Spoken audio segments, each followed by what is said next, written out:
What's cracking, My bad, everybody, dude. and welcome to episode 270 of the Good Kraken podcast. I'm one of your hosts tonight, Darnell Pearson, alongside the man who is screwing up his own address. It is the snack king himself, Garrick Bartholomew I didn't Eater. screw it up. I just Uh-huh. wrote it in a Yeah. way that a non-local Mm, wouldn't understand what the fuck I just yeah. in. Dude, Utah addresses are really dumb. It's like numbers, a cardinal direction, numbers, Uh-huh. a cardinal direction, city, state, zip code. God, I fucking hate that, man. I hate it so much. I mean, even with like the difference between like Portland, like Salem, for example, where they put Yes. like the direction after the name of the street is so fucking weird, dude. I hate that shit. Yeah. But how are you outside of screwing up your own address, Garrick? How are you doing? Good man, dude. I'm ready for Christmas break. Yeah, you are. Yeah, you So are. I have tonight was my last night working my second job until after Christmas, and tomorrow is the last day of school before Christmas break, and I've got 5 days off before I pick up some extra hours just to kind of keep me going through the holidays, and I'm really excited to get some gaming in and some family time and some time with my wife. And I went and bought my wife a starter deck of Disney Lorcana today. So we are both going to be playing some Disney Lorcana over the Christmas break and trying it together. So I'm really Attaboy. Let me excited. know how you guys like it. Me and Marilyn did the same thing. It's awesome, man. It's awesome. Yeah, I dude. hope you Hell enjoy yeah. it. Hell yeah, dude. We both we got the new because the new set just released. The Yeah, Rise of the Floodborn. yeah, yep. Yeah, so we got that. So she got the Merlin Princess Tiana deck, and I got the Evil Queen and Gaston. Very So nice, good sir. Very hell nice. yeah. Yeah. I'm still trying to complete my collection of the first set currently. Unfortunately, that puts me in a weird position because the first set is still wildly expensive. Fucking Yeah, dude. everywhere. The secondary market for this game. I actually had an interesting conversation at the hobby shop with a guy, and I was just like, dude. I was like, I'm so glad that these like back the sets back in circulation and blah blah blah. And he's like, I wonder if they'll stay in stock. And he's like, honestly, man, probably not. He's like, the creator of the game is called Ravensburg, Uh-huh. and apparently they have a contract with Disney already, and they're actually not a card game Yep. uh Yep. printer. Like that's not what they do. They print like educational stuff Yep. for in using a Disney format, and they just like print Disney flashcards.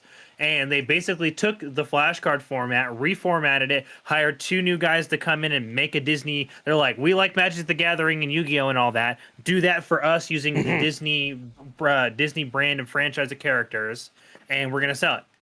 And so basically what happened was Ravensburg released it. They were not able to anticipate how wildly popular it would be, and it instantly went out of stock. And the second set is looking to basically be the same way because they print their own cards.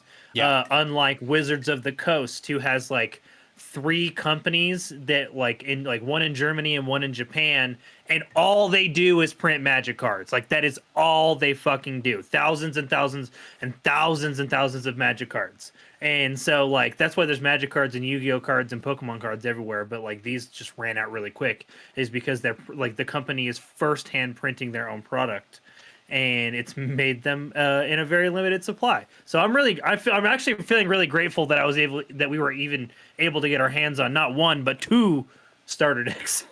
Yeah, no, but seriously, dude, it took me a real long time. It took me a real long time to even get like Which the one do you starter. have? The Simba one? So I have, oh, fuck. Yeah, we have, so I bought the Simba one, the Cruella one, and I think that was also Aladdin. And then there was one more that I actually just ordered. And it was Is it like, the Moana Mickey yeah. one? Yeah, I had to get That's the that other one one late I because really everyone wish. got that one because there was a, Yeah, yeah. Well, I mean, it's had Moana, super popular character, right? Mickey, iconic as fuck. Like that's the one that I probably would have gone for. Oh, Jesus Christ, Devin, play Magic like a real dork. I mean, if you want us to talk Magic, we can. I'm running currently Bro, I have like a whole deck over here. Like yeah, I mean, like, I have a yeah. colorless artificer deck I can whip out right now. Yeah, I'm running blue, black, green, Damia the Stone Sage for my commander deck, and then Yeah, I have another commander that's just blue and white. I also got a mono blue control deck because that's my fucking favorite. Don't like Magic? I've got a Kyogre Groudon EX deck that like y'all like don't fucking like a real dork, bro. I play all the card games. I still have my Jinzo deck from Yu-Gi-Oh. You know what I mean? And Yeah, dude, like come at me right now. I'm currently rocking like an Infinity Stone Thanos Blob deck on Marvel Snap. Like, bro. You know what though? I am going to defer because I tap 3 swamp to summon our baby boy. It is twitch.tv/goodkraken shows DJ Sinville. DJ, you have a new eyeball for Yes, us, sir. looking right at you, my Yes, friend. sir. It looks fucking phenomenal. DJ, how are you this lovely Tuesday evening? Dude, I'm doing good. I've been waiting for this package. I bought it like the day when I got my money for my birthday. My mom passed me a check, and I was like, I'm about to spend it on this right now. Hell So, fucking yeah, baby. It looks good, dude. It looks good. yeah, dude, it feels great. It's weird seeing my face so clear and crisp and in 60 frames. But also wanted to share the love. So I am getting Garrick a webcam, a brand new one actually. I'm not giving him my old one. So that's a surprise for him. I get him a brand new one. So you'll see it when it comes. I don't want to like ruin the surprise. You ain't What if it's worse? What if it's worse? No, it's not. It's not. It's dude, honestly nothing can be worse than the webcam I currently possess outside of me like literally using one that would have come equipped with the laptop, which this doesn't have because it's a gaming laptop. I honestly think if I sent you, I would feel so bad if I sent you that. I'm gonna be completely honest because like I've worn that thing out, man. like that thing. Dude, the camera I'm currently using literally flickers on and off before every podcast. But there's a reason why Logitech discontinued that fucking model. It is so fucking old. I want to get you something new. I'll fuck it. I'll ruin the surprise. You know what? Because you wanna. We got a surprise for Garrett. Y'all be too nice. It's a Razer Kiyu X. Hey, let's go, dude. That's All fucking right. rad. Let's dude. go, dude. Yeah, got it on a good deal too. Got it on a great deal. That fucking time of year, baby. The gift that keeps on dude, giving. That's Good awesome. Kraken. Thank you so fucking much, man. Yeah, dude. Yeah, I was like, dude, when you sent me your address, I just copy pasted it in. I was like, oh, Amazon knows. Okay. Amazon knows where the fuck this idiot lives. It's gotta figure it out. Yeah, look at that, man. I'm glad that we're in the season of giving, boys, because we're going to keep on giving, especially for you guys at home, because this is the Good Kraken podcast, your choice for all the nerdy video game and pop media news, reviews, and discussions that you want to hear. Live every Tuesday at 7 p.m. and Saturdays at 12 p.m. If you're riding this wave, you can head on over to our Discord channel where you can submit questions and topics to the show, get exclusive post-show content, and soon have early access to episodes before they go live on podcast and video services across the digital sea. Yerg. Thank you, gentlemen. But if you've emptied your pockets for the latest and greatest in entertainment, that is totally fine. You can watch us record this show live right here at twitch.tv/goodkraken show. If you have Amazon Prime, you also have Twitch Prime, DJ. Prime Gaming. And we would love for you to give that to us to help keep us pushing content out for all of you that are listening or watching at home. But you can also support us by going to our YouTube channel, clicking that beautiful bell and big red button, or by subscribing to our podcast channel by searching Good Kraken with an exclamation mark and leaving a review there. Excuse me. Devin says, yo, the Yu Yu Hakusho adaptation slaps, by the way. I need to watch that, actually. It looks like it slaps. It's on I have a lot of shows I need to catch up on over the holidays. Like that, I slipped embarrassingly hard on my TV content and film content this year, guys. That's true. It's been bad. It's true. But it's been bad. You have time, my friend. You have time, my friend. I do. We got a little bit of time. We also have time for some captain's orders, guys. Guys, just a reminder, we will be gone from December 24th to January 1st for our Christmas/New Year's vacation. That's right, we are not doing any content. Next week, we will be hanging out with our families and friends and eating lots of food and masturbating and playing video games and watching movies and TV shows until our hearts are too full to contain it any longer. And it will be a good time, but we will be here playing video games and hanging out in our Discord throughout that week. So please, if you see us, come in, hang out with us in voice chats and stuff. We'll be here playing video games. It'll be a fun time. Be a good time. Another little captain's order here for you guys. We were originally planning on doing some gameplay stream this Friday. Unfortunately, we very quickly find out that most of us are actually busy on Friday. So down.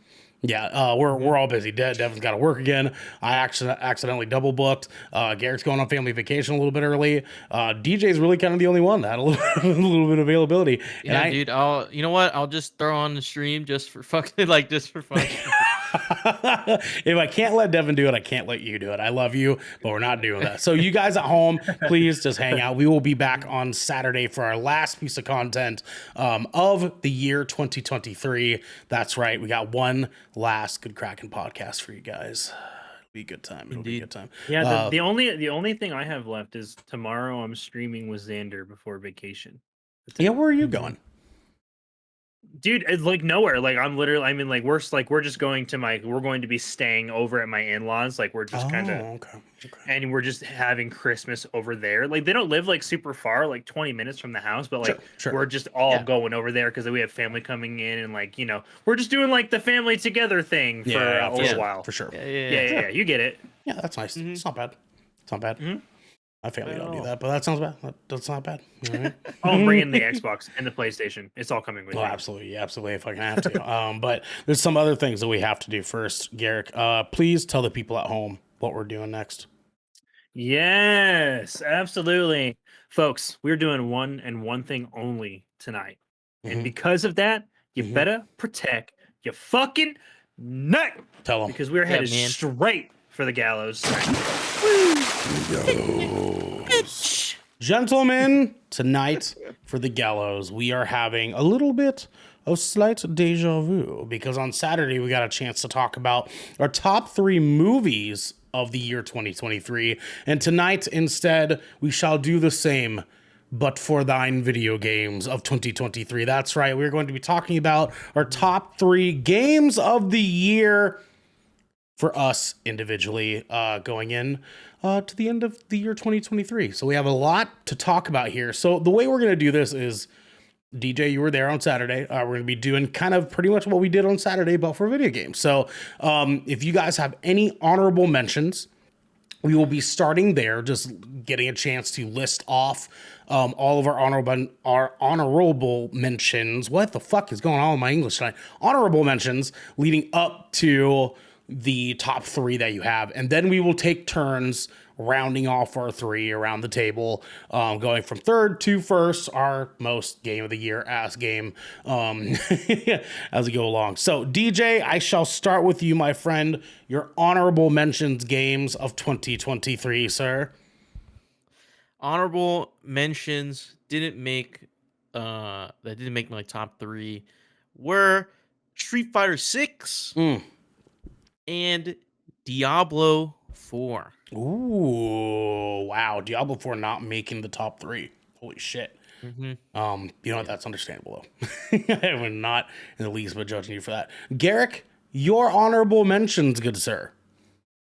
Absolutely. My honorable mentions are going to be Dead Island 2, Diablo 4, and Hogwarts Legacy.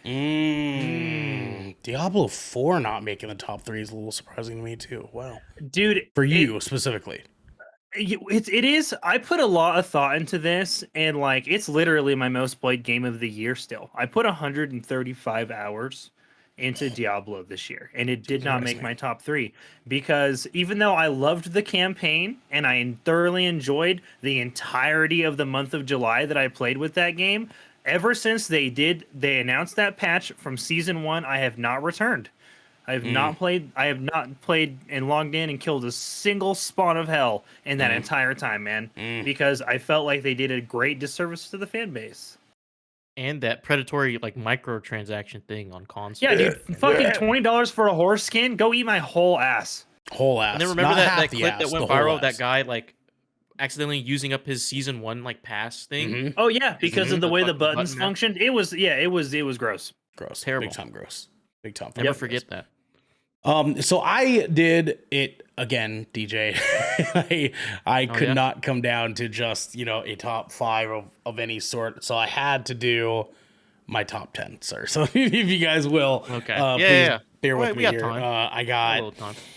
number 10, Resident Evil 4 Remake. And I know that's going to make Devin very upset.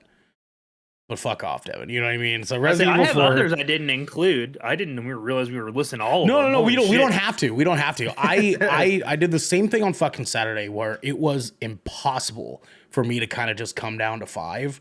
I don't have like a top 15. I just want to plug in one more because I actually did enjoy this game a lot, Okay. Yeah, despite go its for it. flaws. Go for it. Atomic Heart. I do feel like that game deserves a little bit of love. It was fucky, but I really thoroughly enjoyed my weird time with that game. Weird time is definitely correct. That is. Dude, I forgot that very- released this year, man. Yeah, Yeah. Me too, man. Fucking, Jesus Christ. Yes. Number 10, Resident Evil 4 Remake. Fuck off, Devin. Number 9, Hi-Fi Rush. Hi-Fi Rush. Good okay. game. Wow. Good game. I enjoyed it enough to make it to my top 10. Not quite enough to be my top 3. Number 8, Wild Hearts. I had to. Like I Bro, you didn't actually even finish that game. I would didn't. literally. And We should do it. We should we at should least do it. rock We the should camp. fucking do it. We gotta at least knock the campaign out, right? because I had a good time with it. I had such a good time with it, It's man. Like, good. this game's a lot of It fun. was a great original attempt at what Monster Hunter is from like a different franchise perspective. I respect it. I respect it, like legit. And like it's probably been one of the better like Monster Hunter like games. Like I would say the 2 Monster Hunter games I acknowledge wholeheartedly that aren't Monster Hunter now are Wild Hearts and Dauntless. Hell yeah, fuck yeah. I enjoyed it, man. I enjoyed it. I'm down to play it. DJ, are you done? I might not be down. Okay, Might fair enough. not be. That's fair. That's Hey, fair. it's only Yeah, 3 that's fair. players. We can find somebody. I don't blame you. Yeah. My number 7, Mortal Kombat 1. Okay. Had a very fun time playing that game.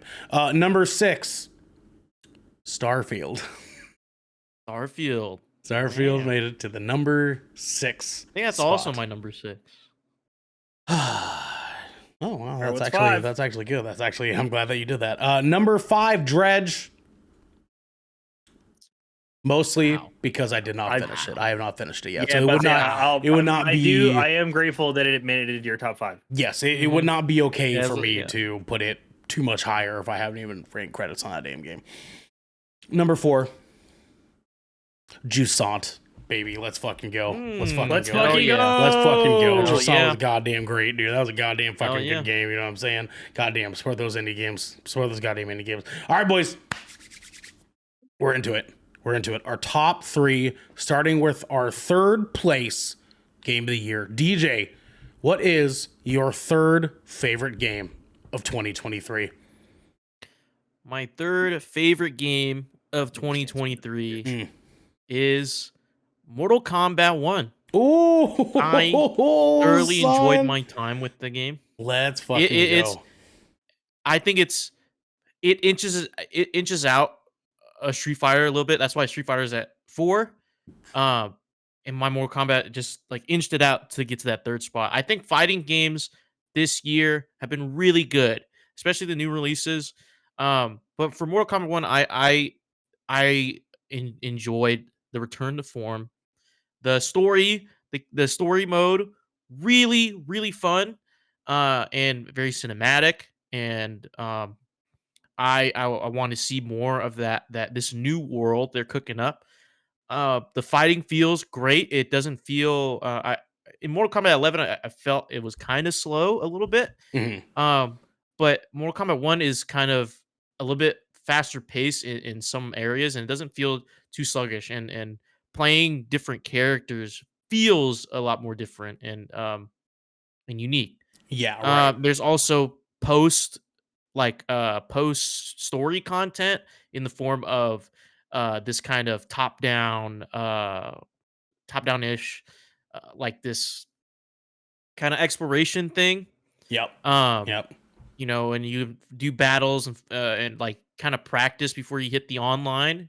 And there's plenty of stuff to do, plenty of things to collect afterwards. And apparently they do seasons, so it's like a seasonal content thing. It adds more to the story.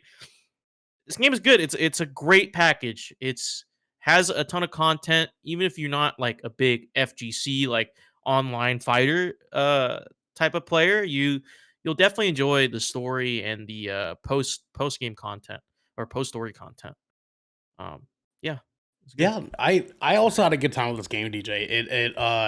It scratched an itch I didn't know I had this year, going Yeah. into it, and just like the absolute fucking bloody gore fest that they were setting us up for. Sorry, Twitch, by the way, but Yeah. this game, you're right. This game felt like a lot smoother comparatively to the last couple of Mortal Kombat games, honestly. And to me, it felt like playing Mortal Kombat for the first time in a really long time. And they did a fucking knock-up job of like having the story feel actually like important. You know what I mean? And I don't know And if you got that too, where like it just like it felt cinematic without needing to be too cinematic. You know? yeah, there wasn't too many like cutscenes. Like there were cutscenes and they were good, but the way that transitions from that into combat and like it felt very fluid, Absolutely, man. Well, and seamless. I am glad that this made your number three, man. I do think that this game deserves to be in someone's top three in some shape or form, especially as our resident fighting game guy. It's good. It's good to have. Barely, dude. Kind of, yeah, When kind Tekken of. 8 comes out, dude, I'm ready for Tekken 8. It's just That's like what I'm ready for. I could argue that nobody else on GK plays fighting games as much as you do in that sense. You know what I mean? You know what I mean? Yeah, I wouldn't even argue that. I would just think DJ is our fighter guy. Right. Exactly. I'll be more of a fighting game guy next year, though. Next year, because I'm gonna actually learn fighting games. I'll actually like try to learn one. Once Tekken 8 comes out, dude, from what I've seen from the demos that people are playing, it's really good. Listen, I'm just saying if they make Tekken 8 and or Mortal Kombat 1 crossplay, let's fucking go, DJ. Dude, DJ. Tekken 8 is completely crossplay. Let's fucking go, DJ. Let's fucking go, dog. Yeah. Let's catch this work, dude. You play the fucking download the demo. Download the damn demo. You have PlayStation Do I 5. want to do Download the that? damn Do I demo. want to do that? Do I want to spoil it for Yes, myself? Yeah, it's good. He They said, introduced- so- damn, dude. So you play a little bit of the story, and then there's another new like single player like arcade mode that's really unique, and apparently it's really fun. Okay. You need to do it. Okay. You need to do it. DJ, You're gonna be like, oh my DJ just God, wants to live January can't come vicariously through me. That's earlier. crazy, dude. That's crazy. Yeah, Garrett, I gotta wait until fucking like what Thursday or Friday for it to come out for PC, like or the demo. Man. Garrick, your number 3 game of 2023, sir. Absolutely. My number 3 game, starting right off the bat, is going to be an indie game, and that one's going to be Jusant. Let's fucking go, Garrick. Let's fucking go, dog. Jusant, great game. Jusant, why is Honestly, that made man, your like, number 3? This game came out a little bit later in the year, and I had so many games on my my upcoming my upcoming games I give a shit about. Like that's the title of the list. Upcoming games I give a shit about. I had so many games on that list this year, and so many of those games got delayed and got delayed and got delayed and got pushed back. Yep. Jusant wasn't even on the list. I did not have this game on my radar. It was not something I put on my wish list. It was not something I was even aware was in development. The only thing I really knew about was like the one trailer we got at Summer Games Fest, and I was really hype about it. I loved the art style. It looked really cute. I was like, oh, cool, a climbing game. And it literally left my mind after that moment. This came to Game Pass, and fuck, this game is so good. This game And it is so literally good, dude. It's so is good, bro. so good. And it does something that games can rarely ever get away with, man. It tunnel visions and hyper focuses on a single gameplay mechanic. You are climbing. Everything else mechanically in the game is just an assistance to the climbing. Yep. That's all it does. This game is about going upward constantly and it's all while exploring these beautiful vistas with like this beautiful little untold story, and honestly an ending that just blew me away. Out of the fucking world, dog.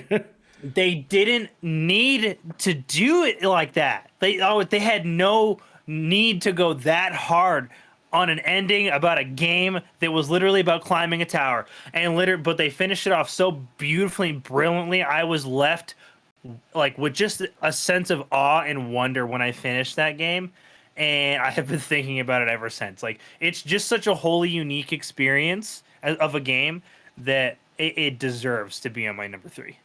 Did you quick question, I don't think I got a chance to ask you this when we were like texting and raving about this fucking game.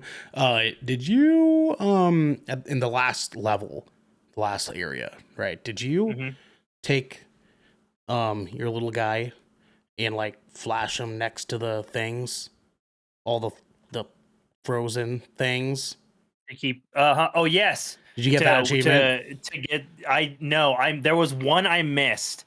So I have to go back. There's a few things I'm still wrapping. I legit have it installed on my Xbox still. This was not a finish it and delete it game for me. Yep. Like I'm going to actively replay the chapters. I'm just picking it up when the mood strikes now. I'd be like, yeah, I want some cozy. And like I've just like been doing chapter 1 and just finding the collectibles. And so I've only just like 100%ed the first chapter, and I'm just kind of working my way through. And just again at my own pace now, and it's brilliant. You can't even do a sequel to that game. So literally, if somebody else wants to do a game like this, they're just gonna have to do another original idea and wholly create a new game. But this game could literally be its own genre. I love it so much. Like, DJ, that's how cool it is. DJ, you need to play this game, man. Dude, it looks fun. I watch you guys play a little bit. So cozy. It's so cozy. It looks relaxing, dude. I might boot it up during the holidays, man, when I'm got nothing to do. It'd be the perfect time, man. And especially like you're like a late night sort of person, anyways, dude. I could totally see you like you're hanging with your family. You're on the Christmas Eve. Like everybody's saying their good nights, and you're just like, nah, we got a tower to climb, dude. You just boot that bad boy up, and you're just climbing, dude. Definitely play that bad boy with a gamepad too. It encourages you to use a gamepad. Yeah, for sure. I mean, like I'll say this too, DJ. Like the whole final act of this game, if you will, the whole thing ends in such a way that is just so magnificently beautiful that like I know Garrick and I fucking teared up like hard because it's just like it ends on this note that is like that feels like looking at something so beautiful for the first time that you don't know what to do about it. Like it's such a good game, man. I cannot wait for you to play one of those games where like the moment the credit starts rolling, you're like, shit, I can never experience this for the first time ever again. Yep. Yeah. You're like, fuck. Like, you're like no it's way. over now. Yeah. But here's the thing too. I also told DJ the exact same thing about Before Your Eyes, and he still hasn't played that. Dude, it's installed. Dude. It's installed. The game is installed. I just never touched it because I'm afraid. I'm afraid of unpacking that. Fucking bullet. You know what? That's fair. Do it anyways. You know what I'm saying? Do it anyways. Just take the lead, brother. I'll find a good day where I want to cry, and then I'll boot your homework this week. This is just Son and Before Your Eyes. Okay. Don't say that, man. Before the end of 2023. That's what you have. Don't give me PTSD. Assigning him classwork. Your GK homework. For the remainder of the year. No. The good homework. No. The good homework with an exclamation mark. Guys, my number 3 video game might come a tiny bit of surprise, but maybe not. You know what I mean? Because my number 3 video game of the year is going to be Marvel's Spider-Man 2. Mm, Let's go. yeah, good. Let's go. And game. listen, so this oh man, this game as a Spider-Man story, and Garrett can fucking attest for this because he just created the credits on this fucking game. This game is so fucking rad as a Spider-Man story that God, man, we spent so much time at the end of Spider-Man 1 wondering how the fuck are they going to top this? And then they came out with Miles Morales. And once again, we thought, how the fuck are they going to top this? And then Spider-Man 2 came out. And I was left thinking, how the fuck are they going to top this?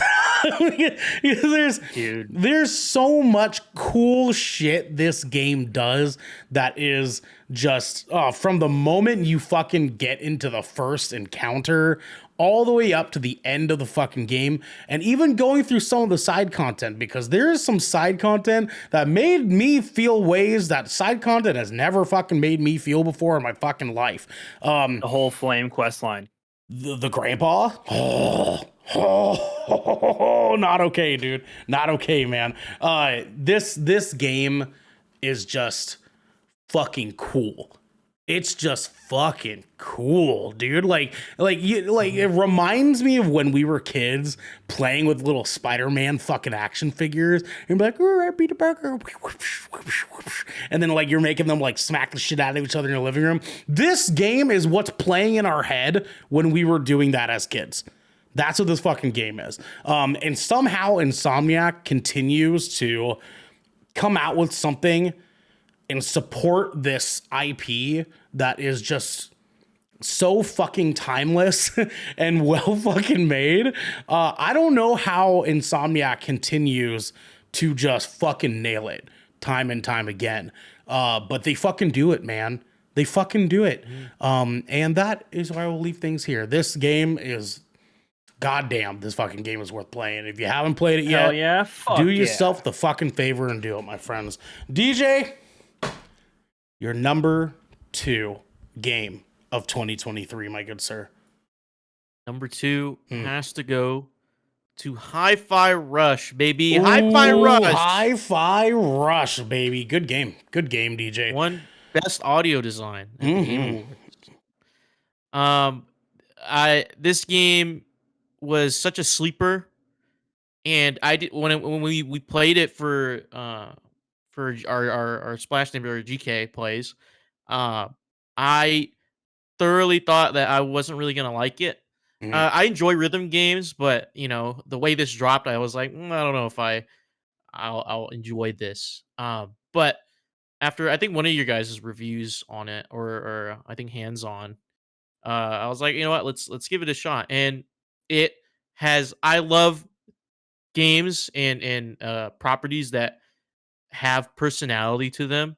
I just like, you know, going through the same shit, or like if I can sense there a game or a movie or a TV show is following a trend, like visually or thematically, like it kind of docks points in my brain. But this is so fresh and new, and how they tackle like the rhythm based mixed in with this kind of hack and slash like combat, this like type of devil may cry like combo system, mixed in with platforming and puzzle solving, alongside like very funny dialogue, very clever dialogue, and intense boss fights as well. This game is just like top to bottom, just really fucking good.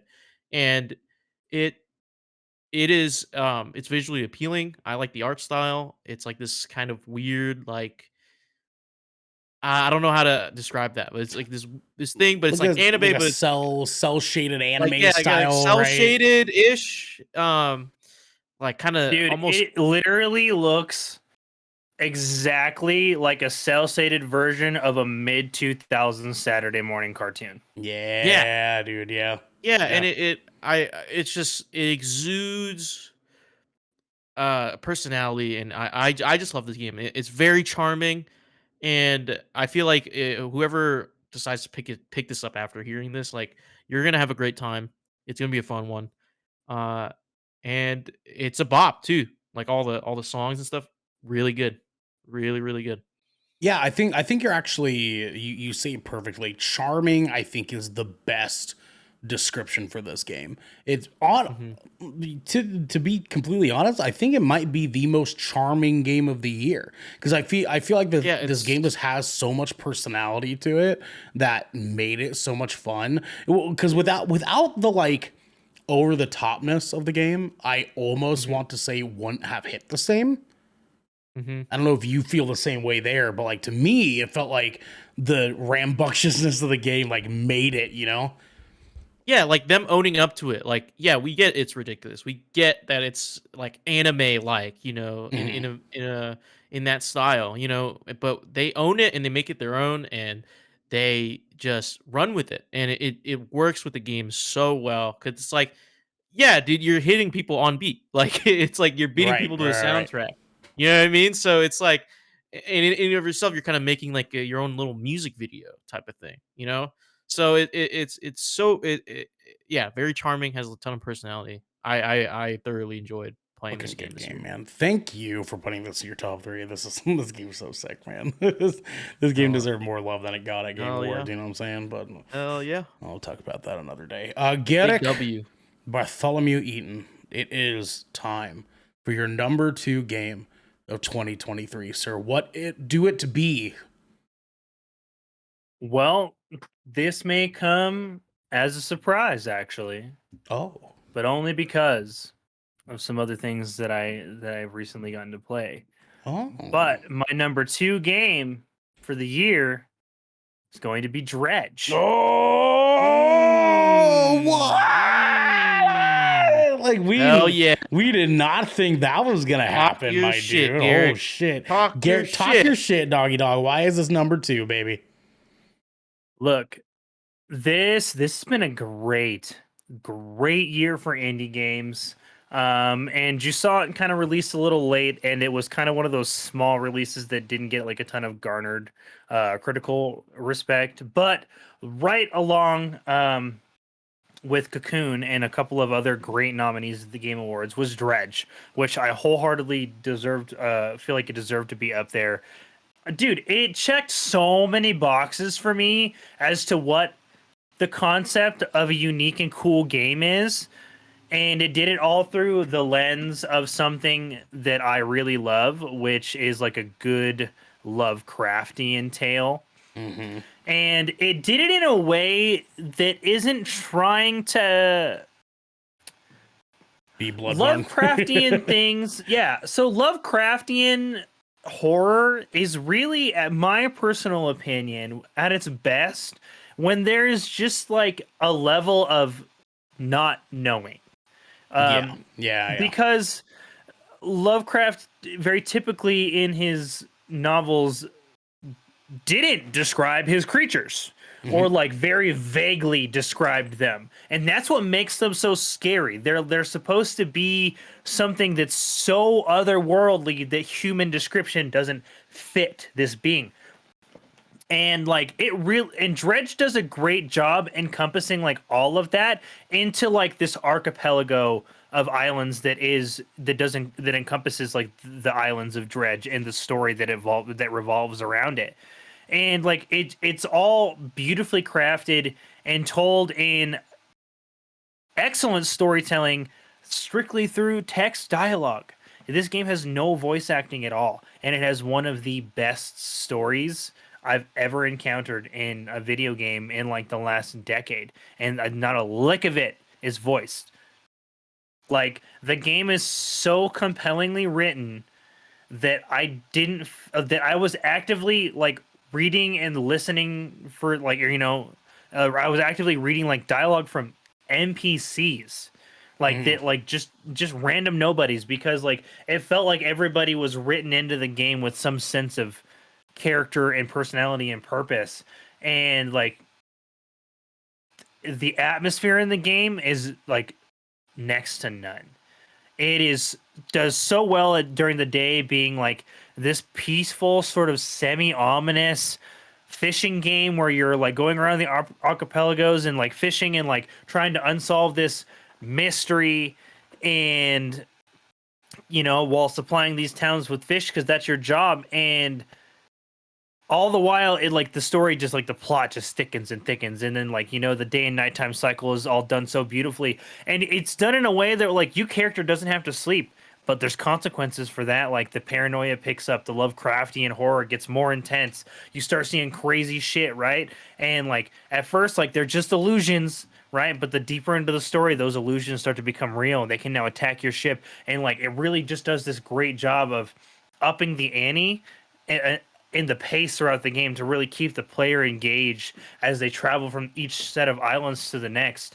And honestly, it's the complete package of what just a genuinely good game experience is from start to finish. And like they've got cozy modes in it, so it doesn't have to be a horror experience for people who don't want to experience that. But like honestly, the story is crazy. The story is crazy. It still has one of my favorite twists I've ever experienced in a video game. Like, I will never spoil it because it's literally one of those ones where you're just like, what the fuck? He's You're so like, no mad I haven't beat way! this game yet. He's so bad. Dude, it blows my mind. Like the twist is literally so cool because like it from the player's perspective, you're just like, no, that's not what happened.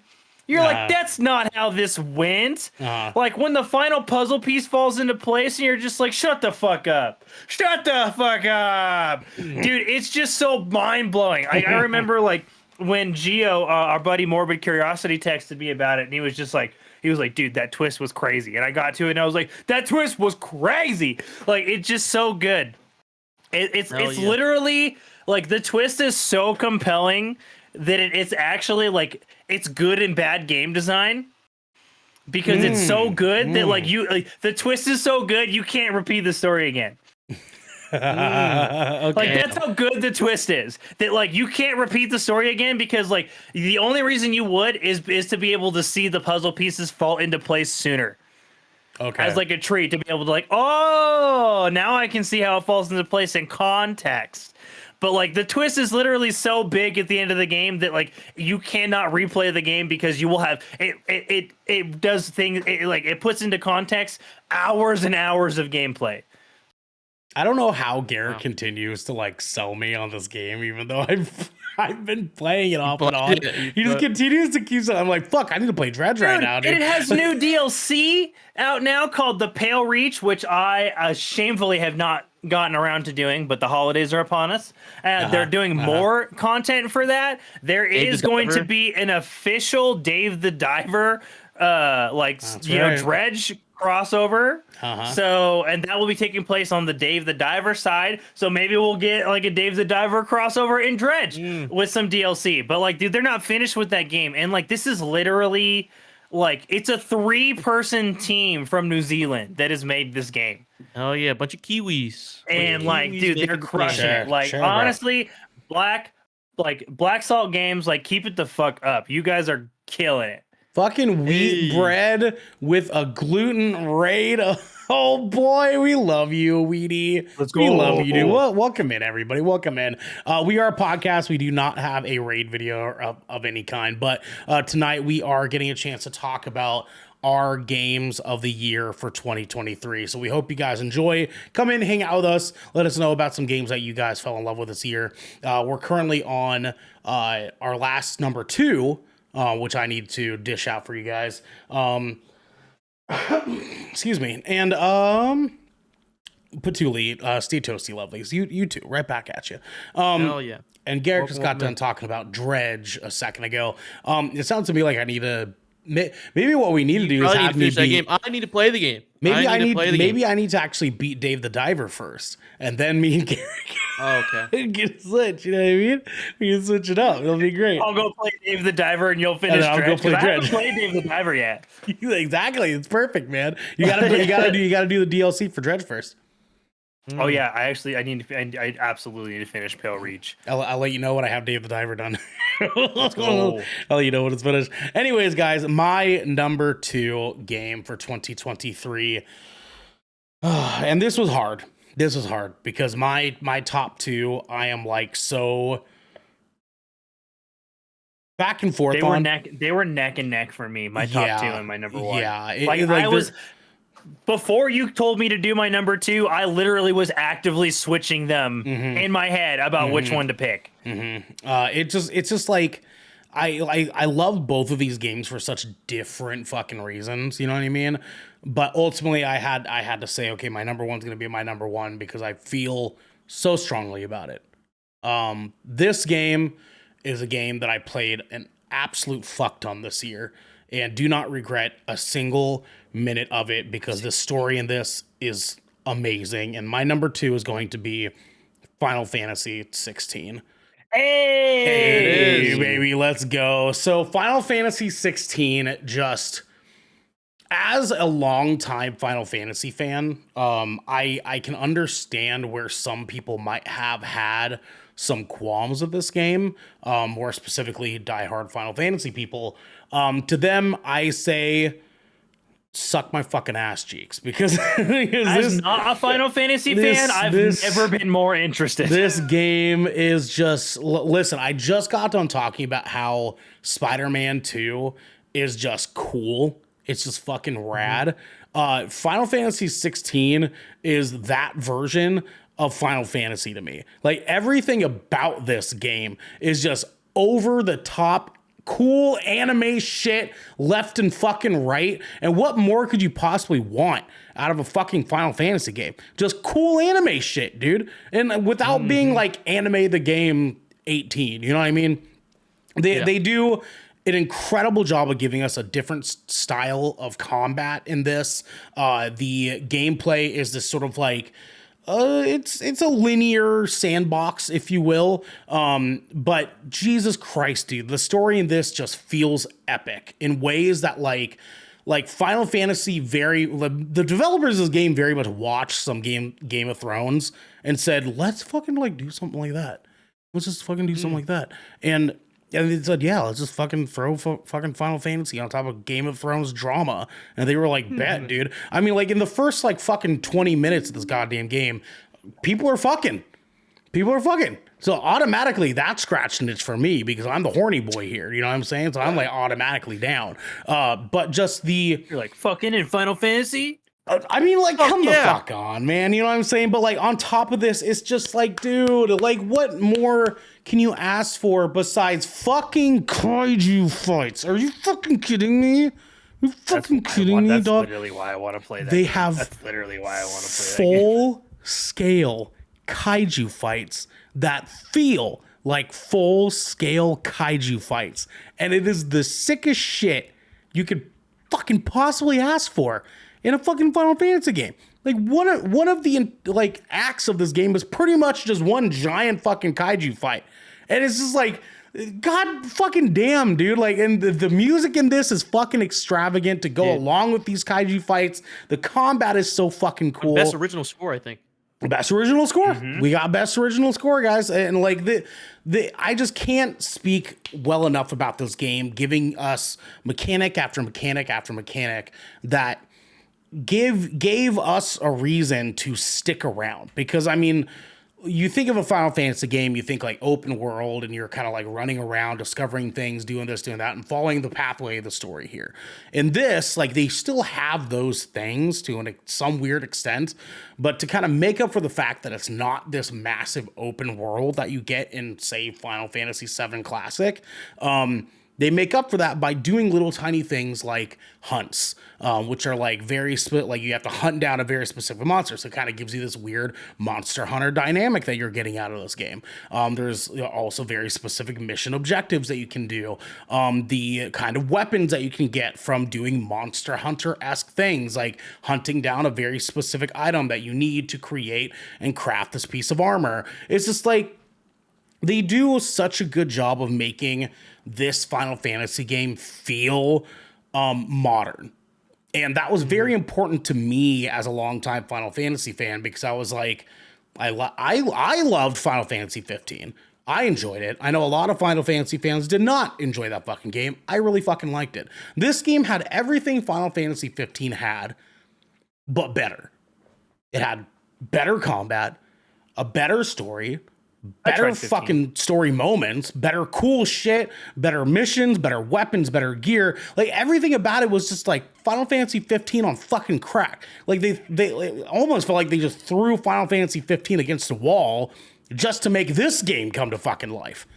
And like that's fucking rad to me, if you ask me. And Final Fantasy 15 was still pretty fucking dope. So like going into this, and within the first like fucking 45 minutes of this fucking game, you're doing one of the dopest video game things ever in this fucking game. Dude, I will speak accolades on fucking Final Fantasy 15 or 16 for fucking years going until Final Fantasy Rebirth gets into my path, and then Yeah. oh boy, I can feel my belly button shaking a little bit. You know what I'm saying? But Final Fantasy 16 is way too good of a game to fucking have people passing out. If you get it available to you, you fucking play this. You fucking play this game. God damn it. If you have a PlayStation 5, play the fucking game, Garrick. Once it comes to PC, play this goddamn game. DJ. I actually do want to play it. It's literally in my wish list on PlayStation right now. You're gonna have a fun time, man. It's not turn-based combat. I know that you have like some weird, like contingencies with that. I like, gave 15 a try because it broke away from the turn-based combat as well. And like I didn't hate 15. There was some 15 I didn't finish because of some pacing things for me in the first half of the game. totally fair. I heard that if you made it through that first half, the second half was whoa, but I just didn't get to the wall part. And so like I petered out there. But like 16 looks like it's got way more of like the edgelordy shit that I'm looking for. So yeah, it's Final Fantasy 16 will get played. Like I don't know why the fuck they didn't think about this, but they were just like, why the fuck haven't we been doing Devil May Cry combat? And they were like, I don't fucking know. And they were like, why the fuck didn't we just implement some of that shit? Because this game feels like Devil May Cry combat over a Game of Thrones story with Final Fantasy skin all over it. And then you just throw in some dope fucking giant monsters in there. That's fucking sweet as shit. I like everything I'm saying should tick off your fucking box if you're in any capacity a person who likes cool shit. You know what I mean? If you just like dope shit, there's people fucking, there's Like big just ass dope monsters, fucking video games, there's man. dope weapons. Like everything about this game is just fucking cool, dude. Like every single moment of this game is fucking cool. You gotta play. Like play the guys fucking look game. at pictures of Final Fantasy 16 and say, hell yeah. Hell yeah. fucking yeah, baby. That's right. Speaking of hell yeah, boys, we are here in our finale of our conversation. Gentlemen, our number one games, our top games, our official games of the year for 2023. DJ, Sir. let us start with you, my good sir. What is your game of the year for 2023? We know what it is. And why We do I all know know what it exactly is. what it is? We know exactly what it is. Baldur's Gate 3. Baldur's baby. Gate 3, Baldur's baby. Let's Gate go.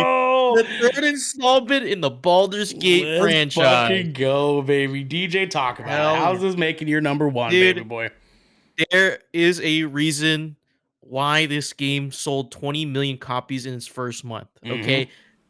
There's a reason why this game won 6 to 7 awards at the Game Awards this year. There's a reason why there is so much fucking back and forth between Baldur's Gate 3 and Spider-Man 2 on Twitter and in fucking social media, because Baldur's Gate 3 is the talk of the town and has set such a precedent for not just RPGs, not just CRPGs, not just RPGs, but video games in general.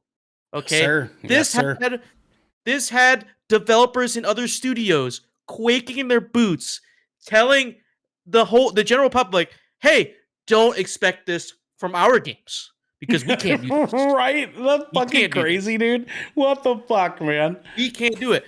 And it the amount of discourse about this and the fact that since it's released, it has been like they had like over 20 like hot fixes, 5 major patches, adding new content to the game, adding an epilogue, new voice lines and quality of life improvements to the game, hearing community feedback. This game And this game is just amazing. This is game of the Mm. decade. Mm. Decade in the 20s. This is the best game in the 2020s. This is the best game, Oh and shit! you will Oh have every wow! other Oh RPG shit! He said it, dude. compared to Baldur's Gate 3 for years to Okay. come. We will not hear the end of this game at Okay. all. Okay. Yeah, Baldur's Gate 3 did for itself what Breath of the Wild did, and every fucking RPG is going to get compared to it now. Exactly. Yeah. Because I'm saying that it's good, I'm saying, things around it. But what about the game itself? The game itself is something that is familiar to me because I played the original I played Divinity Original Sin 2.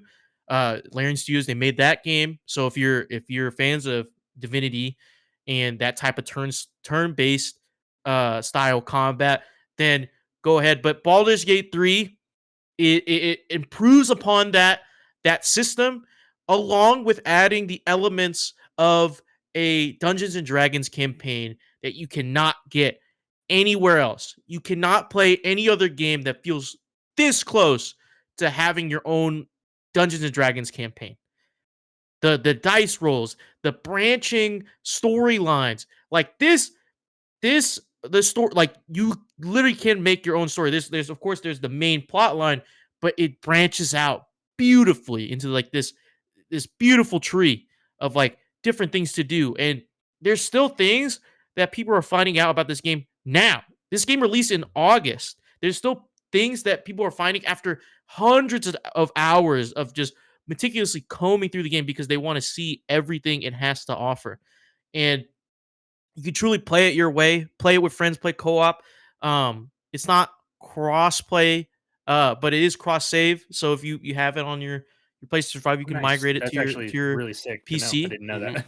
Mhm. Um, and now it is on Xbox. It kind of shadow dropped on Xbox because they cut there's the speech in half at the Game Awards. So Yep. it's now on Xbox, and Xbox is now getting updates as well and improving the game. So there's really no excuse to not play this game, because I know the $70 is steep, but it is honestly such a good deal for the game you're getting. So many people spend hundreds of hours just in the first act of the game, in just the first act. And you can do multiple playthroughs. The replay value is incredible. All the writing, the voice acting, all the voice actors did their own mocap, or they went to the studio, did their own mocap. So it feels so immersive, and you'll catch yourself playing this game for hours, and it only feels like 30 minutes. You're like, fuck, it's been 6 hours already? Dude, the sun's down. Like, you're gonna be spending so much time just trying to figure out everything. This game is honestly the perfect game. this game Even fucked up and DJ's sleep schedule, guys. dude, I It did. I played it in my Steam replay, my Steam review of 2023.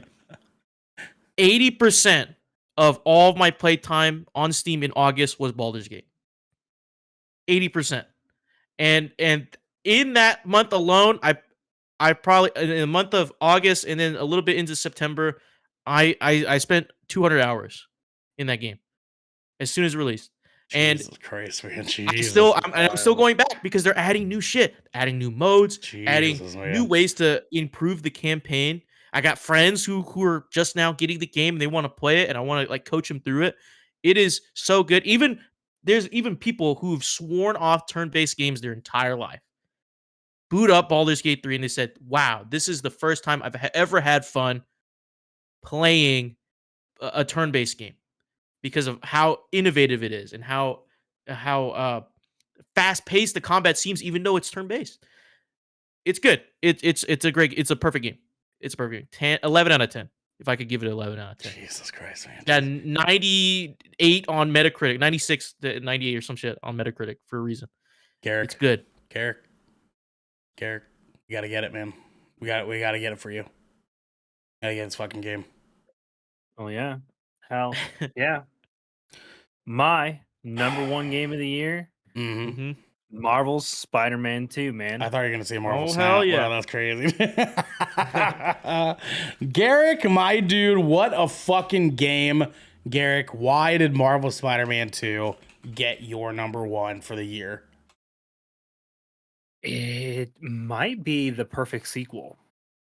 Like I mean, I I mean, honestly I think mean, I like, am genuinely coming at this from the perspective that this might be the best sequel video game ever released. I mean, like, you know what I'm Like saying? Like, I mean that in earnest and wholeheartedly. uh-huh, I uh-huh. so look, Marvel's Spider-Man released in 2018, and I no lifed this game 100%. Could have put it down, did everything. Like, bought the collector's edition, had the City That Never Sleeps DLC, 100%ed all of that. Let's fucking go. Miles Morales came out, 100%ed all of that, dude. Fast forward, I'm thinking, dude, I don't know how. And I was already even kind of hesitant. I was like, Miles Morales is like 8 hours, man. Like, come on. It's like this thing's gonna be like some short game, dude. It's like this is not gonna live up. And then I was just like, holy fuck, that was almost better than the first game, almost. And it was like half the time. And I was Yeah. just like, how did they do that? They're taking these comic book quality film. Honestly, man, like MCU needs to take notes on what Insomniac is writing right now. Like they genuinely like Disney very much needs to be listening to what Insomniac is writing for their Marvel universe, because they are doing it so much better than Disney is right now. Yep. Actively. That's They for are sure. actively incorporating characters in ways and honestly, I'm gonna steal a phrase from James Gunn here. Like the MCU does feel an awful lot like cameo porn these days. Yeah. Like it does. It does.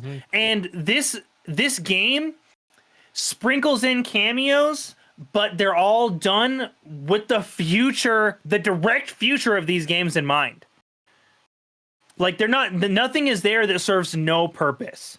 Down to the giant letter 4 on the rooftop of one of the buildings. Everything is there with purpose. And it is the premium. This game is the premium superhero experience.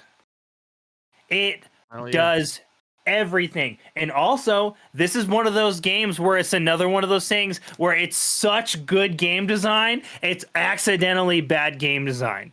Yeah. Because Marvel's Spider-Man 2's traversal system is so fucking good.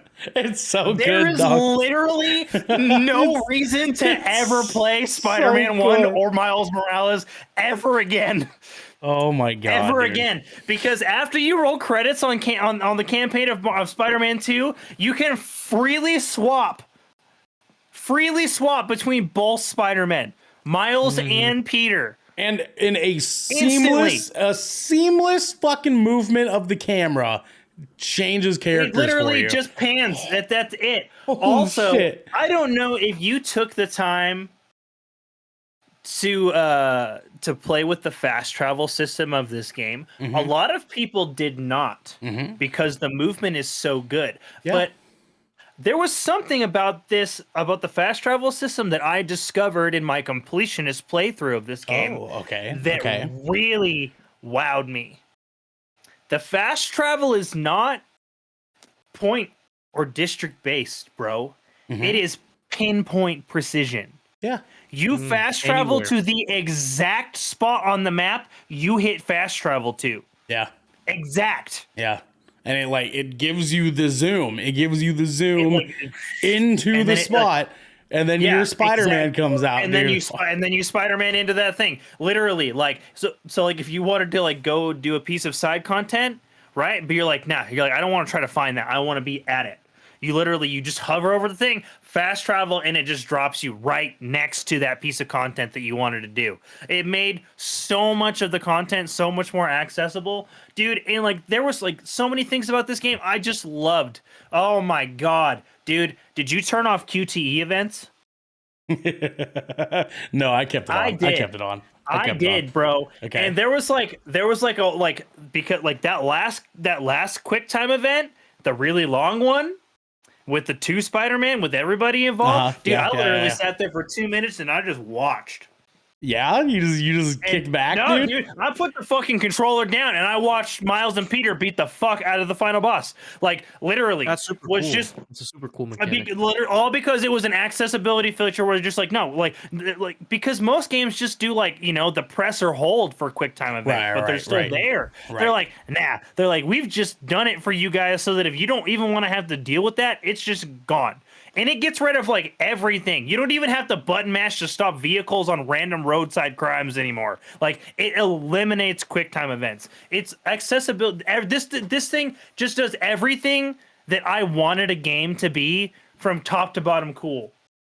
Like honestly, like the future of Insomniac Marvel is so insanely bright, and it's because they chose to start with such an iconic character like Spider-Man, and they were so brave and trying to diversify themselves from what is currently in the comic book runs and what we have seen for years of Spider-Man on the silver screen. And they were just like, no, we're gonna take this beloved character and we're gonna adapt that canon a little bit. Like this is not that Tobey Maguire or Tom Holland Spider-Man. Like this is their Spider-Man. Like right, like down to like the things that like some of their characters have different powers and they're a little bit different than their original counterparts. Like a big one, like Venom is notoriously weak to fire and sound in the comic books. It's a very big thing for his character. They established early on Venom's immune to fire, and it plays a big part in the game. It does. Like they establish it in such a way they're like, no, like we're telling you this because we're gonna come back to it and it's gonna play a part in the game later. Like it's not just needless lore. Very annoying part, but yes. And, yes, a very annoying part. Very annoying part. But like honestly, there was a section of this game, I won't spoil it, where you get to play as a character that I was not expecting to get to play as. That is not I just my fucking Peter or Miles dick, and I was so just like, hard. I need I an was entire sweating, fucking dude. game of this. Oh. I need an entire game of this. And it really just I want to know if they're gonna do DLC for this game at all because they don't have anything planned. I mean, I guess our unfortunate leak that has been circulating about. Let's make sure that we talk about this really quick because it's going to be very important. I mean, we have people that watch our show. It's unavoidable at this point, yeah, right? We have people that watch our show. We have people that come here to gather and like enjoy video games and have a good time with us about this stuff. We need to make sure that we make it very, very perfectly clear. We understand that there was a big fucking leak that happened with Insomniac. I don't want to get too deep into it.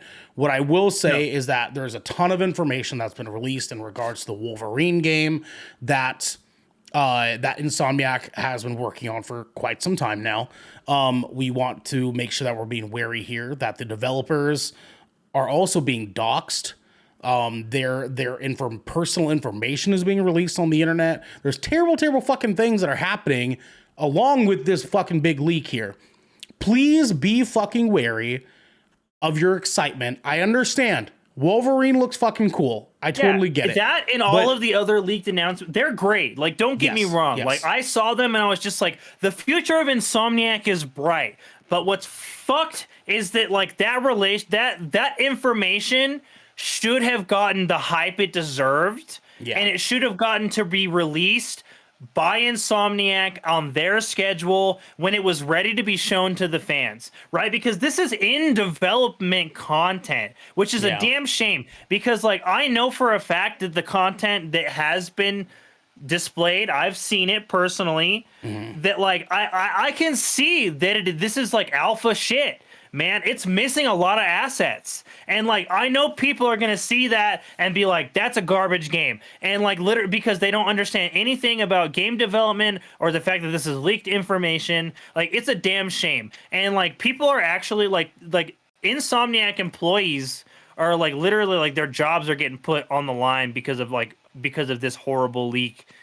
And like it's actually hurting families and individuals. Like so like if you're one of those people that like if you want to look at the leaks, look, nobody can stop you, but like be respectful of the developers who are, this is literally like their livelihood and their passionship and their dream, like be mindful of that. Like take the perspective that like if you were creating a passion project that you were actively keeping secret, right? Yeah. For because it wasn't ready to be unveiled to the world, and then one of your best friends just dumped it on like Twitter or Facebook, you'd be pissed. You'd be fucking pissed. Yeah. Right? Yeah. So just try to look at this situation from their shoes and just be really mindful of that, because it's a huge bummer, right? Like it's exciting for fans, but this is a bummer for like this leak is a bummer for Insomniac. I will just go ahead and say it. Like we will more than likely not be covering any of this information outside of this conversation tonight. Nope, this is it. You will also probably not see us retweet or quote tweet or share any of the videos that have anything to do with it. Because we do not want to be out here supporting these fuck faces that wanted to do this we love you guys, with video game developers instead of fucking like, why? I know we've seen people talk about it already. Why don't these fucking hackers go hack rich people or like the IRS or like something useful or like the student loan people and like or colleges, something like that. Anyways, with that said, we're not gonna spend any more time on that. Spider-Man 2 is a fucking cool game. It was just cool game, it really just wowed me. Like honestly, like I genuinely think at this point, like Yuri Lowenthal might be my favorite version of Peter Parker. Like he actually might be my favorite like version of Spider-Man. It's really hard for me to pick between the two Miles. I think they both do a fucking stellar job. Oh yeah. But like there was a really emotional scene that Yuri got to deliver like a couple of times in this game that like it really impressed me. I was like, dude, you're Peter Parker. I was just like, you killed it. Like and like I'm with you, Yuri. Like as long as they keep letting you play that character, you keep playing him, man. I'll be here. I'll keep buying. Hell yeah. It feels good, man. It feels good, and I'm excited that we were able to at least have one of us get that to the number 2 spot. Unfortunately, it did not quite make my number 2, but I have a game tonight that is going to be my number 1.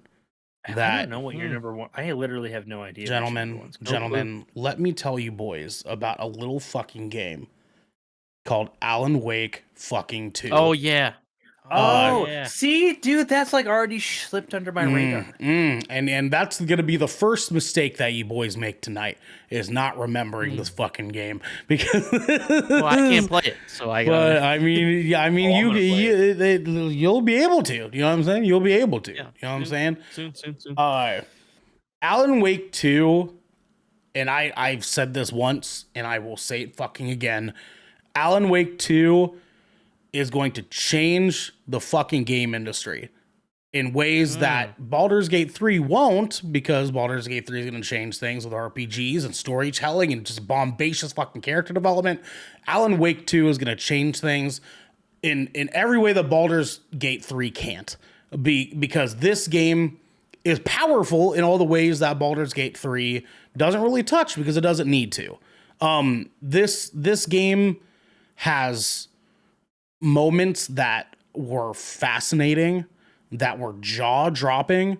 It is, how do I say this? It is technically stunning, this game. And in just ways that are outrageous. They found ways to implement live action actively in a 3D world that is given to you in the gameplay.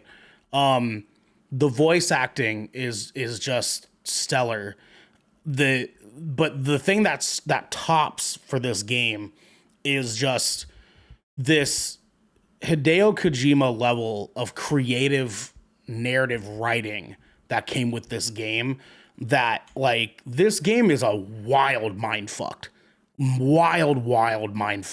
from point A to point fucking B. I mean, like you start out this game as a naked dude who wakes up on a beach and is running away from people trying to murder him. And then you afterwards are conducting a detective search to find out how that guy you just played as got murdered. And things spiral gravely out of control from there. I think, as Garrick was saying about Spider-Man, I would argue that Alan Wake 2 is also a perfect follow-up to another game. Because Alan Wake 1 came out moons ago. Fucking ago. Ages, like time. Exactly 13 years, actually. It came out as. And I know that because it's a plot point in the actual game. They make it physically in the game 13 years later. And somehow they made this sequel still make sense and still feel right for a game that came out over a decade ago that has wildly different mechanics and wildly different like storytelling in it. And they do a good job of capitalizing on DLC that came out back then. That's without like making you feel lost. You know what I mean? It capitalizes on Control sharing the same universe as Alan Wake, by not making it anything that you're not going to understand. Like if you even just vaguely understand what Control is about, you will pick up on everything that is going on that has to do with Control in Alan Wake 2.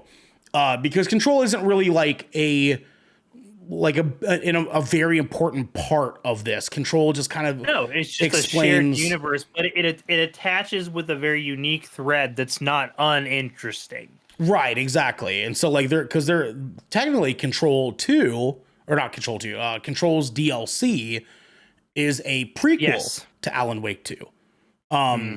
Directly, because there's a character in Alan Wake 2 that is in Control's DLC. And actually it is it is called the AWE DLC, Alan Wake event or something like that. I forgot what it was called.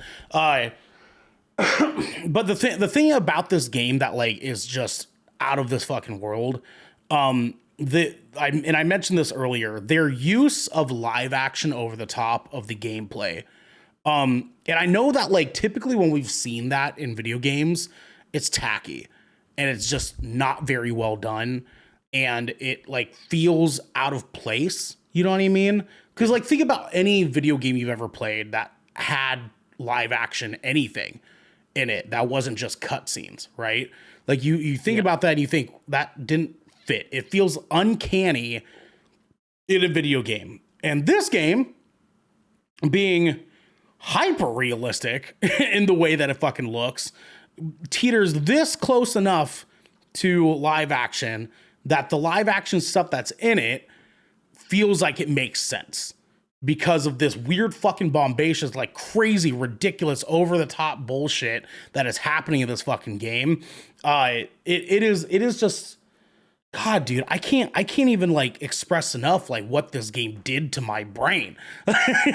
Like, yeah, I feel like it fundamentally changed the way that I enjoy video games, because like in the same way that like Dark Souls did many years ago, where like it just fundamentally changed something in my like medulla oblongata to like make me feel like, holy fuck, video games just don't hit the fucking same unless they're hitting at this fucking peak, right? Like that God of War 2018 effect that we got. God of War 2018 did that to me, dude. Changed my brain chemistry on games. I'm telling you, man, because like this game just does everything fucking perfect, dude. Like and even outside of it just being a horror game, right? Like, because this is honestly, this is the Silent Hill PT we didn't get to fucking get. This is the Silent Hill PT we didn't get to fucking get. I honestly think that this is the best horror game we've ever gotten. I think that's all I need to hear. I'm literally buying it right now. I think that this game is going. Swear to God. I'm telling you, dude. I'm telling you, man. I like. You when you guys finally get a chance to play this fucking game, you're gonna realize what the fuck I'm talking about. It's not gonna hit you, DJ, the way that Baldur's Gate 3 hit you, because that's obviously like you have a place of passion for that game. And dude, when you said change brain chemistry, dude, it changed my entire life. For real, and I totally keep understand things that. I can secede to that 110%. But I hope you get a chance to play this fucking game, and Dude, it looks sick. and really kind of like dive into like what the fuck is going on, because when you really like start to pick up the pieces of what's being put down in front of you, wheat bread and chat. Garrick is now Alan Woke. Yeah, there Alan, is. he is Absolutely. Alan Woke too. He will also be Alan Woke too. It's crazy.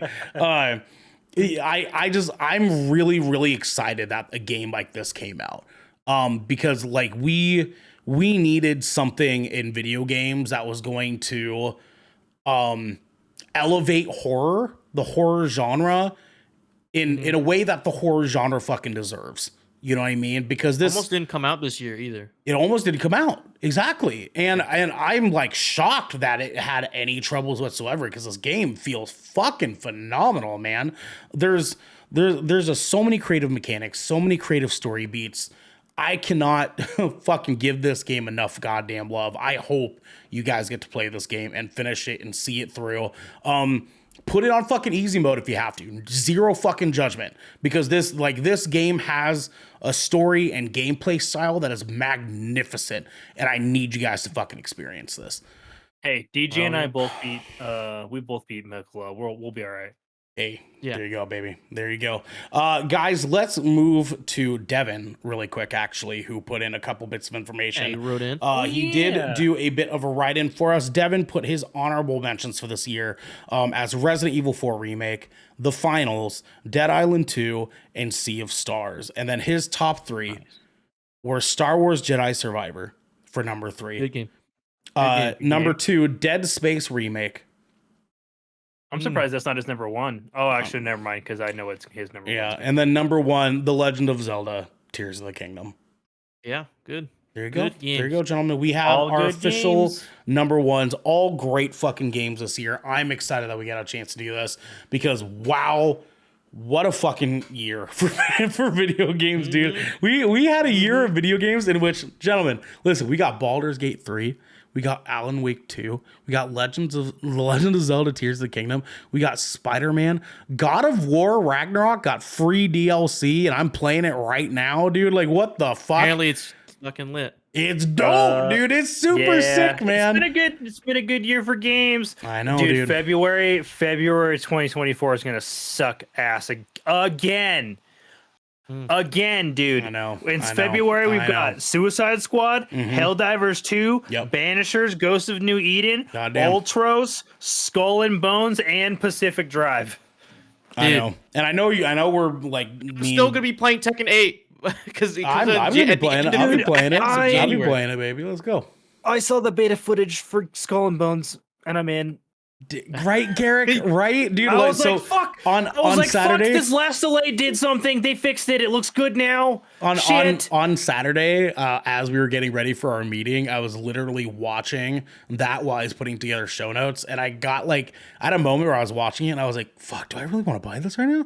I was just like, wanna God buy this damn right it, now. dude. I was like, Ernell and I are gonna be fucking yo-ho in the fucking shit. at a Goddamn, launch Pirates day. Life God for damn it. fucking me, baby. Let's go. And Yeah. as a matter of fact, we got some Pirates Life for you guys with our schedule for the rest of this week. So on Thursday, we have another Shipwreck show, which you guys know the drill. If you are in our Discord and you are a Twitch subscriber, you get to go into our Shipwreck submissions channel in our Discord, where you can write in any question you want, and we will answer it for you if we think it'll make good content, which for the most part, it typically does, because we just like to shit post and fart and talk bullshit with Talk you about guys. food and sex. Yes, Food and give us, sex, give us baby. all the Sex good and things to life. talk about, and we will answer it for you live on the Shipwreck Show, right here, twitch.tv/Kraken Show actually not slash 7 p.m. No slash. Pacific time. No slash. No slash. Wait, what? Oh, I know. Good Kraken Show slash. Postcode Shantan. Yeah, exactly. Org. Anyways, Friday, we were going to do content for a gameplay stream. We are not. We're busy. We're hanging out with the family and eating good food. Leave us the fuck alone, especially because we need time be to back. watch a specific movie that we're going to be doing a review on Saturday. Devin, if food is half the orgasm of sex, then why not eat food twice? I feel like Devin says that 8 times a week. I feel like he says that 8 times. I feel like that's definitely something that's like I feel like that's like a Devin like a water cooler talk moment, right? Mhm. Where it's just like, how about that weather? Like Devin was just like, and he just throws He, that in he there. enters with that. Dude, if I could enter conversations talking about orgasms, I would be unstoppable. You know what I mean? Unstoppable. God nerfed me by not allowing me to open conversations with orgasms. You know what I mean? It's crazy. Yeah, dude. that's what it was. That's Yeah, no, Devin might be right. You already do. Yeah, maybe. On Saturday. That's true. I was like, it's never stopped you before. On Saturday, we have another Good Kraken podcast where we will be giving you our official review of Rebel Moon Part 1, A Child of Fire. That's right. We're going to be watching that on Friday night, and we will be getting a chance to finally talk about it on Saturday. And it's a movie that we've been having feelings about because we've been very excited to watch this movie. But conversations I wanna about this watch movie it, but I are don't know what it's- very yeah. interesting. Very, Horror from very IGN, interesting. dude. That's Mm. you know Mm. speaks a lot. I mean, it's IGN, but it's still take it into consideration. I know. I am. We'll see how it goes. Well, anyways, guys, please tell us your game of the year for 2023. We want to hear from you guys all about it. There's tons of good games, and we need to know which ones hit the nice little spot right behind the balls. You know what I'm saying? Right behind the balls. Let us know what your game of the year is. Let us know in the comments. Let us know on Twitter. Let us know on our Discord. We want to hear from you guys. This has been the Good Kraken podcast, your choice for all the nerdy video game and pop media news, reviews, and discussions that you wanted to hear live every Tuesday at 7 p.m. and Saturdays at 12 p.m. right here at twitch.tv/Good Kraken Show. Kraken Joe. If you enjoy the show, you can head on over to our Discord channel where you can submit questions and topics to the show, get exclusive content, and soon have early access to episodes before they go live on podcast and video services across the digital sea. Yark. Yark. You can also support us by going to our YouTube channel, clicking that beautiful bell and big red button, or by subscribing to our podcast channel by searching Good Kraken with an exclamation mark and leaving a review there. We have to get going, everybody. But until next time, my friends. What about Baldur's Gate 3, baby. Baldur's Gate 3. Third installment of the Baldur's Gate 3 franchise. Baldur's Gate, baby. Game of the year. Game of the decade. Game of the century. How about those orgasms?